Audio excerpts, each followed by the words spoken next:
Welcome everyone to Monday Match Analysis. I'm Gill Gross. It's been too long since we've heard that music, but we are back because the Wimbledon 2019 draw is out. It is strawberry season. We'll be back again Monday for the Q&A, but this video is your draw preview. We'll go quarter by quarter as always on the grass. I might make a longer video about this, but I'm less so looking for the kind of consistency and the athleticism and the power that I look for on clay.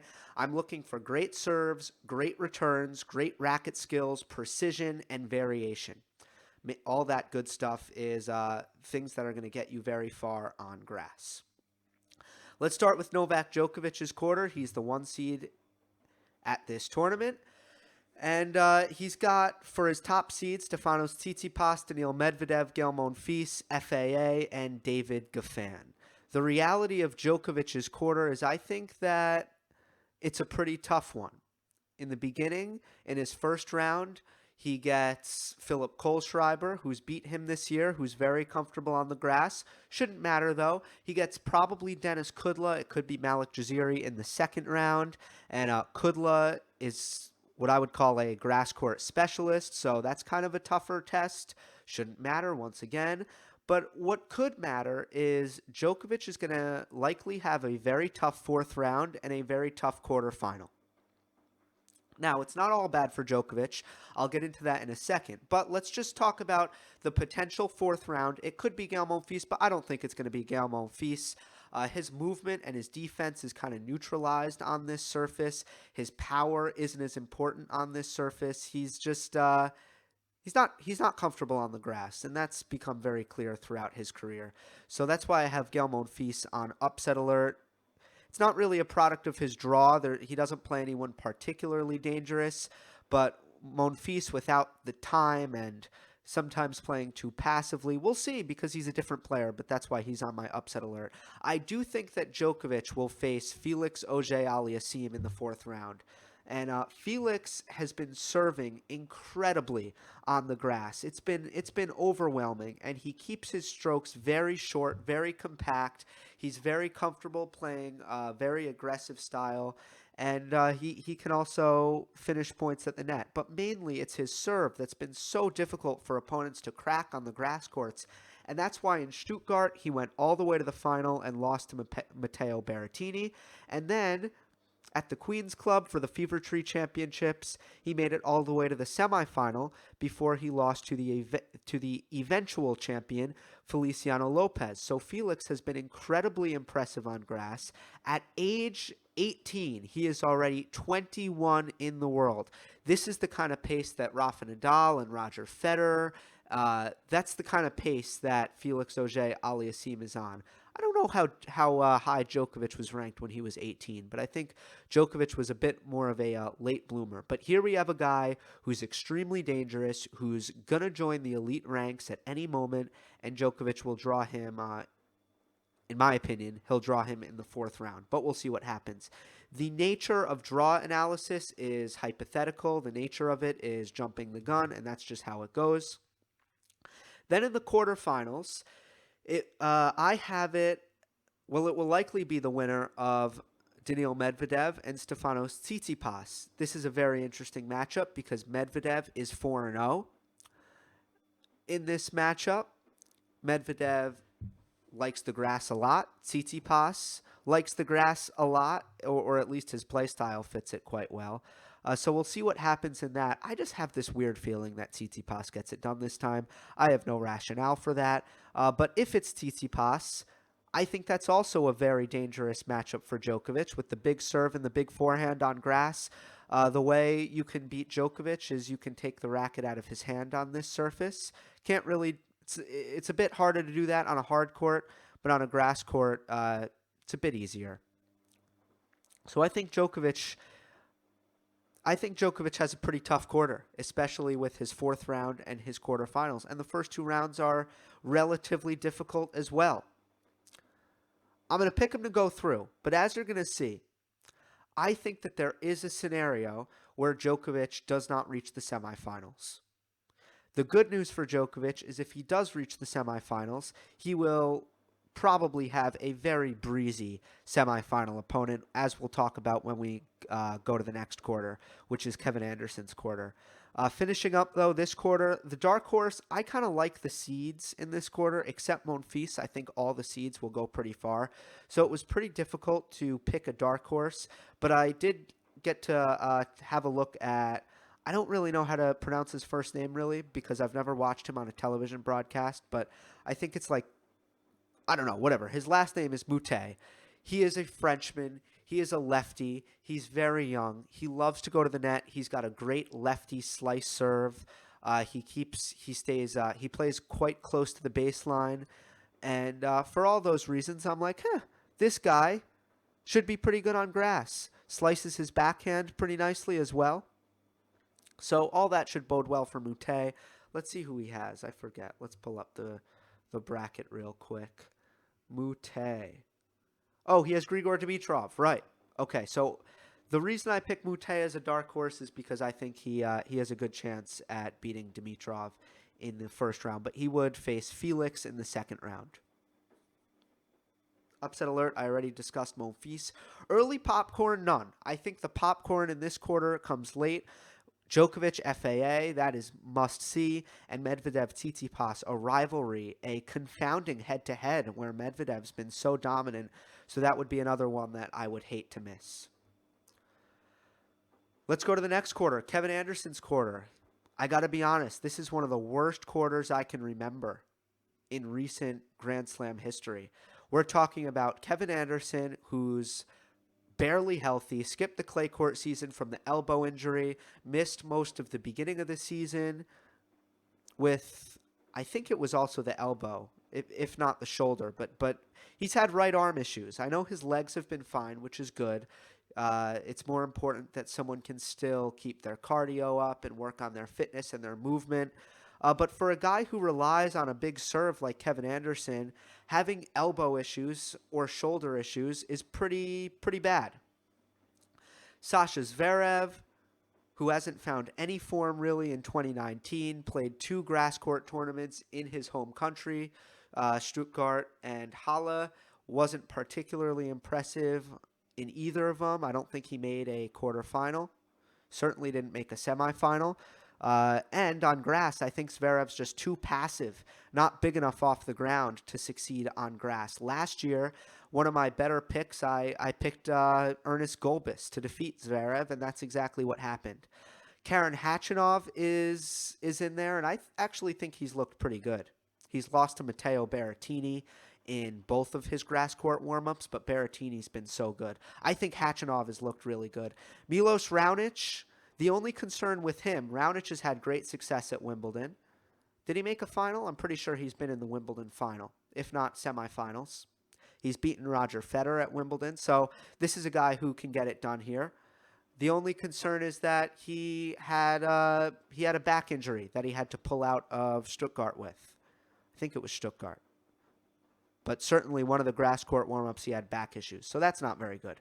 Stan Wawrinka doesn't really have time to load up his power on this surface, and his weaker return hurts him immensely on this surface. He's a much better returner on slower courts. Bautista Agut is very dangerous on grass, though. He's got flatter strokes off the forehand and the backhand wing. The only thing Bautista Agut is missing is a big serve. Guido Pella, I think, is one seed that, although he did beat Marin Cilic last year, not much of a threat on this surface. And then Benoit Paire. The reality of this quarter is I think that any of these guys could realistically be in the semifinal, except for Guido Pella. I mean, there is so many players in the mix here. Any of these guys could be in the semifinal. I'm going to go with Milos Ranoic because of his pedigree and because of his serve. As we saw last year, if you have a massive serve and you are calm under pressure, it can take you very far. I mean, we had a Kevin Anderson against John Isner semifinal last year. So I'm going with Ranoic. I'm riding the big man serve. I think that he gets too tight under pressure. And, it really frustrates me about Ranoic. I think, he misses forehands under pressure on a consistent basis. But How do we know he'll be under pressure before the semifinal? We don't. So I think Raonic gets through this. Dark horses. Marius Chopel. Big serve, one-handed backhand, big forehand, likes to come to the net. I mean, Chopel is nothing but aggression, but this surface will reward him. Jiří Veselý, I believe he's in the final at Eastbourne. And Veselý has had great results at Wimbledon as well. I want to pull this up. So Veselý, who does he face in the first round? He faces Alexander Zverev, and I think Zverev needs to be pretty worried about Jiří Veselý in the first round. I think, has he made like a quarterfinal at Wimbledon? He's been very, very far. I don't want to waste time and look it up for you guys, but Veselý has made 2 impressive runs at Wimbledon. Another lefty with a big serve, a flat backhand that stays very low, and an aggressive forehand, but not a very powerful forehand, a forehand that he likes to be, he plays it pretty precise and close to the lines, which is really good on grass. So upset alert, Alexander Zverev. I think he needs to worry about Veselý in the first round. Early popcorn, Karen Khachanov, who's looked again, I think the best he's looked all season on the grass, against Feliciano Lopez, who is your reigning Fever Tree Championship title winner. So that'll be one that I'll keep an eye on. I think that's a high-level match in round 2. Let's go to the bottom half, and we have Rafa Nadal's quarter. His seeds, Dominic Thiem, Fabio Fognini, Marin Cilic, Nicolas Basilashvili, and Gilles Simon. So let's start by going through Nadal's path as I have it. Pull up the bracket.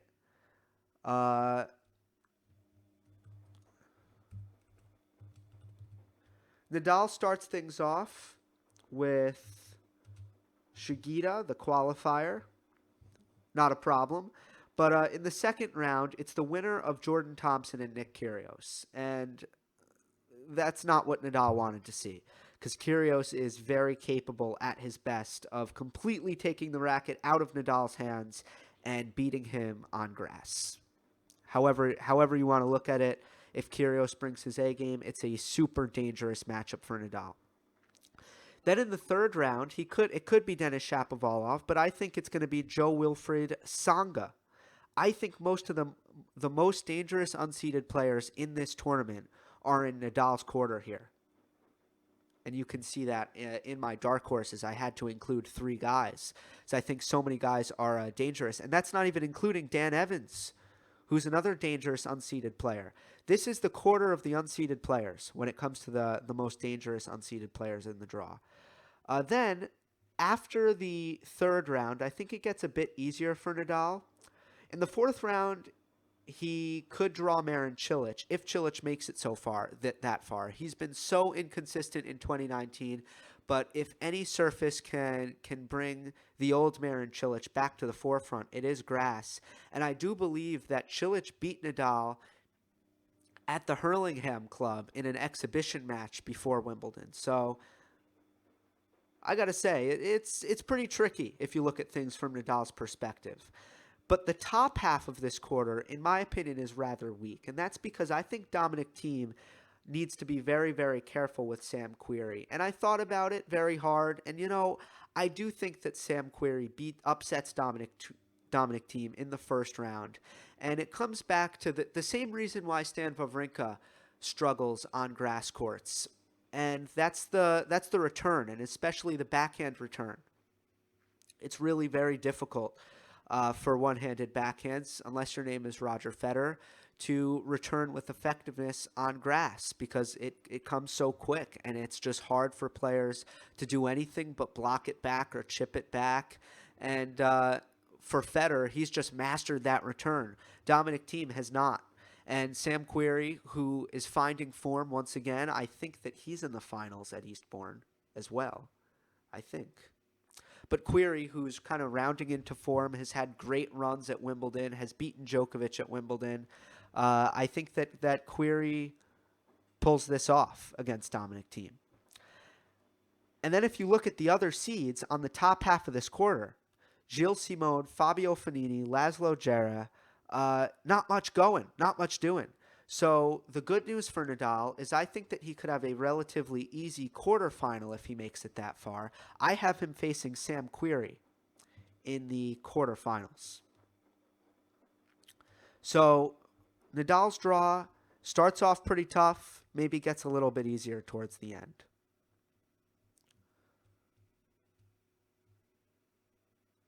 Early popcorn, of course, Nadal versus Kyrgios round 2.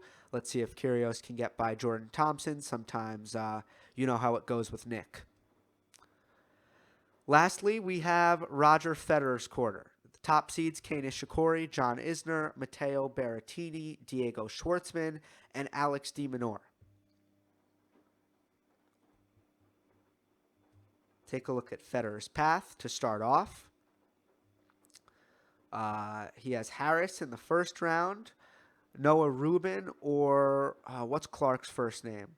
The British wild card, Clark in the second round.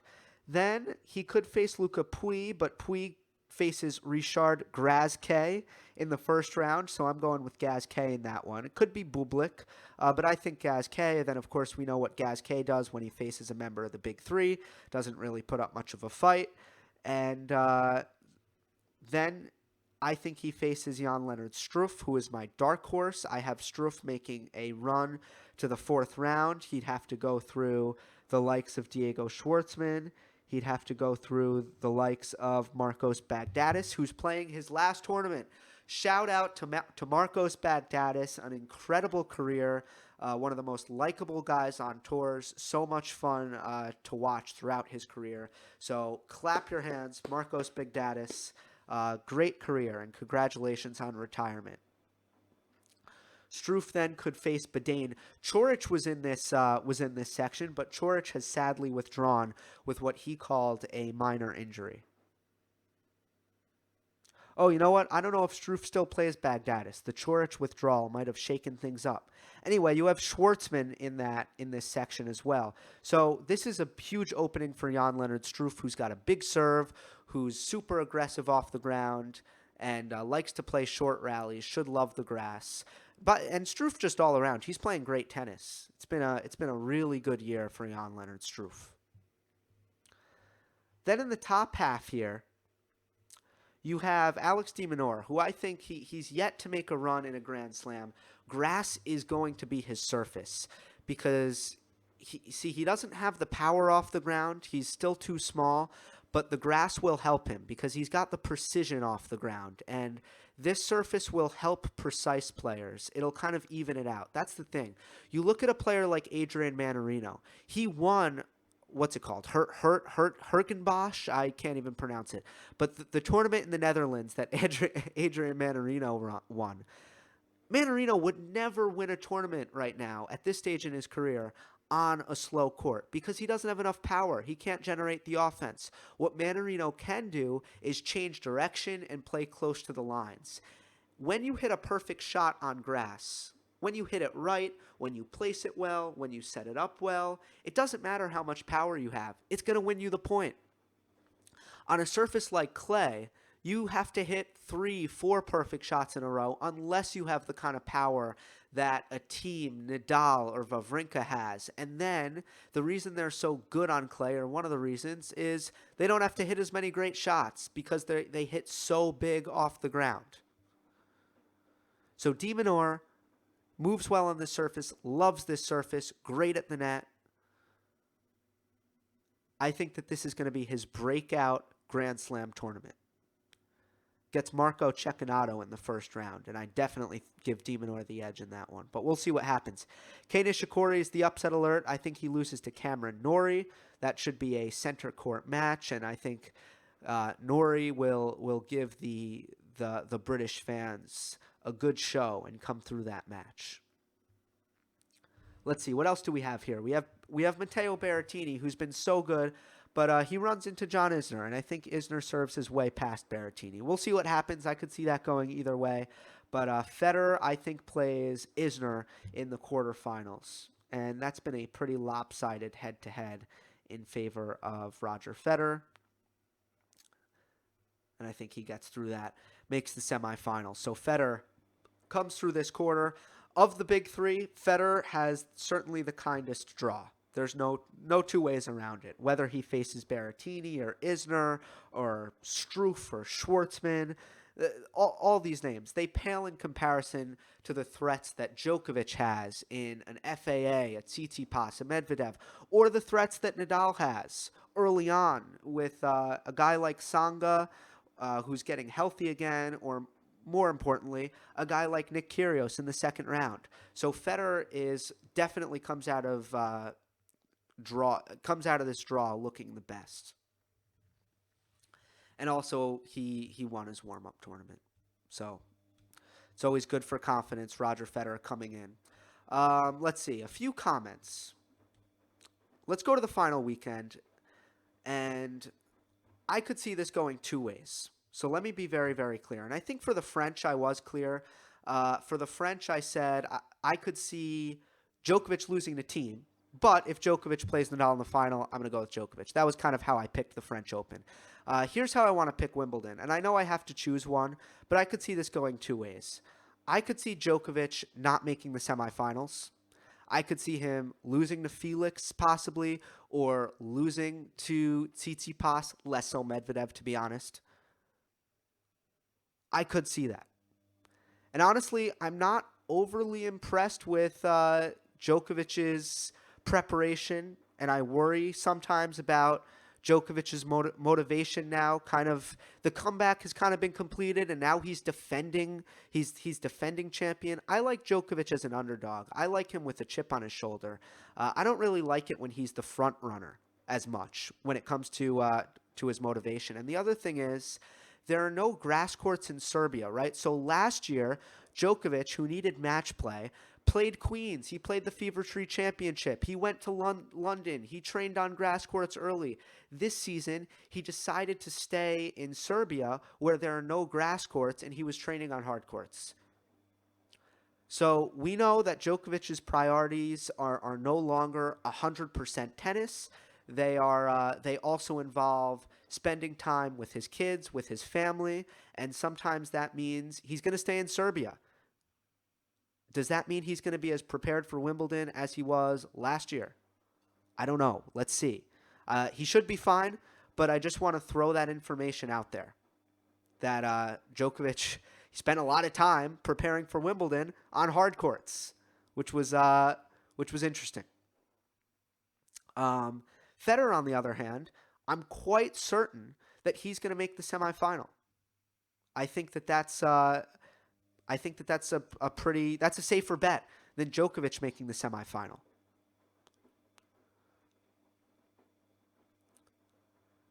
But the thing is, I still favor Djokovic to get through his quarter. No one defends on this surface like Djokovic. No one returns on this surface like Djokovic. It is absolutely wild what he is able to do with his defense and his return on grass. And guess what? Djokovic's biggest weakness, his lack of power off the ground. On grass, I just explained why that doesn't really matter on grass. It's more about precision on grass. And Djokovic has that with his backhand and his forehand.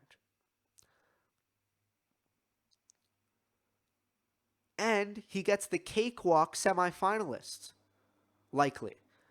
And I don't want to be disrespectful, because once you make a Grand Slam semifinal, I mean, it means you're in great form, and that's an amazing feat, and you're playing at an elite level at that point. But let's face it, we all knew that Djokovic was going to beat Kevin Anderson in the Wimbledon final last year. He's going to get a similar semifinal matchup. I wouldn't be surprised if it's a Roberto Bautista Agut or a Karen Khachanov. And are these guys beating Djokovic in the semifinal? Probably not. Meanwhile, you got Federer and Nadal likely in the semifinal. Are they going to beat each other up? So if Djokovic gets through his quarter, I think he wins Wimbledon. I see this going two ways. Either Djokovic doesn't make it through his quarter and Roger Federer wins another, maybe his last, or Djokovic gets through his quarter and wins Wimbledon. Those are kind of, I think, the two main things. Let me just go through the other big three and tell you where I think they're at. So I mentioned Djokovic. I'm a little bit concerned with his preparation. I like it when there's a chip on his shoulder, and I'm not sure there is one here. I like that Federer plays a warm-up tournament here versus the way Djokovic prepared for Wimbledon, right? When it comes to Nadal, I think he lost. He dropped a set to Luca Pui, and I think he lost to Luca Pui and I just said it, Marin Cilic at the Hurlingham Club. So I think he went 0-2 in exhibitions. Those exhibitions aren't that important, but once again, I'm just throwing out information. I'm just trying to give you guys information. A couple years ago, with Nadal's draw, I would have picked Nadal to be upset. I really would have. But with Nadal's new play style, how aggressive he is with his forehand, how great his volleys are, and how willing he is now to use his volleys on a regular basis. You go back to his match with Juan Martín del Potro last year when he charged the net over and over and over again because he knew it was going to win him the match, and it did. I don't think the new Rafa Nadal gets upset early. I think the old Rafa Nadal, with the draw he has, would have been upset early. So that's why I'm not going to pick Nadal to get upset. I'm going to pick him to go as far as the semifinals. But when he plays Federer on this surface, there's a big disparity with the serving. And I think Federer can play him pretty much even on the baseline and can outserve him on this surface. So that's why if we get a Federer semifinal for the second straight tournament, I think Federer gets his revenge on the grass. And then, of course, Federer is coming in good shape. I think the clay court season was very positive for Federer. He lost to Nadal at the French, no shame in that. And he should be coming in more match tough than he was last year. Hopefully a little bit healthier than last year where he was dealing with the hand injury and it looked like it was bothering him on his forehand because he wasn't hitting that shot well. So Federer is in great shape coming in. Djokovic should be in good shape coming in, but I have a little bit of questions about his preparation. Nadal, I just like where he's at for his grass court style, although he didn't play well in exhibitions. And that's where everyone's at. And then remember, we have this one quarter, and who the heck knows who's going to make the semifinal? Maybe it'll be Benoit Paire. I don't know. Like this is going to be a crazy, crazy quarter in my opinion. Big opening for Alexander Zverev. If he can finally get through, I mean, this would be the quarter that would give him the chance to do it. I just don't really think he's going to take the opportunity. All right, that's all I got. Here is the deal. On Monday or on Sunday, I'm going to make a post on YouTube. You guys are going to comment. I'm going to read the most liked ones, and we will have a chat. Until then, hope you enjoyed. Don't forget to subscribe. I'll see you next time.